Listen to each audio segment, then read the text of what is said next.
Okay, we're gonna take out this last piece of the frame. Now this actually came with the frame, but you need this to adjust the length and the distance of where your rails connect with this U. So I don't think they can, I think they can extend all the way to here, but I just have mine attached to here. So we'll just loosen up some of these.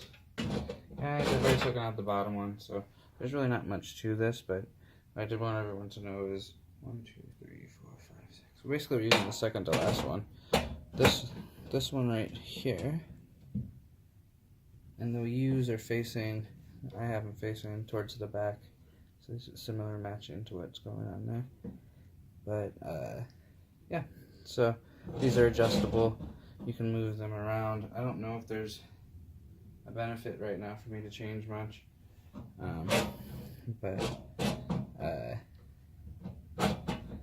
Yeah, there we are. So there's also one more on the other side. Everything has two. Just remember, everything has two. So I'm gonna step back, and yeah, that's basically, we've gutted our rack. We've completed the disassembly of all of our components. Now we put it back together.